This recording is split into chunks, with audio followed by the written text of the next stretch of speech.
Welcome to episode 6 of Leadership in Rhythm. You say tomato, I say tomato. Hello, I'm Dr. Donnie Landefeld, and today we're talking about how to embrace conflict in your organization to drive results and revenue. Many leaders miss the mark when it comes to embracing the opportunity of conflict. Some are conflict averse, while others may be on conflict overdrive. Neither are healthy nor inspire teams into action. Avoiding conflict only causes challenges to fester and creates disconnect in relationships. Too much conflict becomes draining and teaches teams that everything is a fire of the day. And so important priority items get punted. I'd like to invite you to embrace conflict as an opportunity. Embracing conflict is both an art and a science. When it is in a healthy state, conflict deepens trust and transcends performance and relationships to drive incredible results. The responsibility of leadership, and I firmly believe we're all leaders within our sphere of influence. The responsibility is to look for underlying aspirations instead of positions, and to use discernment instead of judgment to create a culture of healthy conflict.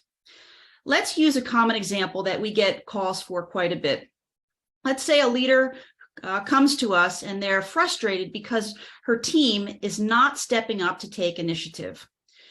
She goes on to tell us that her team isn't motivated most of the time and deadlines aren't being met, which results in irritated clients and underwhelming profits. We invite the leader to use two strategies in this case. First is to be really curious, to learn more about each member's aspirations instead of their position.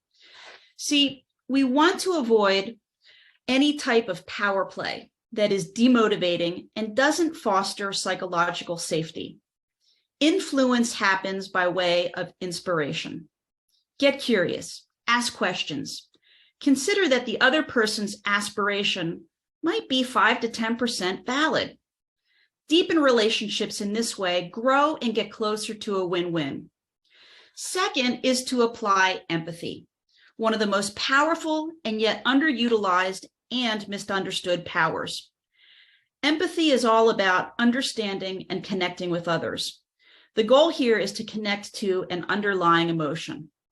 When empathy is used with curiosity, the insights can be pretty incredible.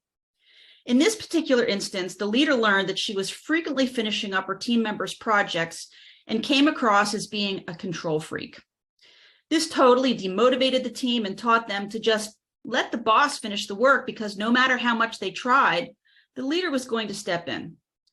The leader thought she was helping when in fact she was doing harm. Being curious and using empathy to connect and better understand created healthy conflict, resulting in better team relationships, higher productivity, more efficient project completion, happy clients, and more revenues. So many wins. To learn more on this topic and see some examples of healthy conflict contrasted to unhealthy conflict, read the full article, which if you're listening on YouTube, you may simply click the link that's embedded in this overview to opt into our newsletter. And remember to also subscribe to Leadership in Rhythm so you're alerted of new videos and don't miss an episode. And now you have two strategies that you may use to embrace healthy conflict, leaning into curiosity and applying the superpower of empathy. Keep it going so you're creating leadership in rhythm. Thank you.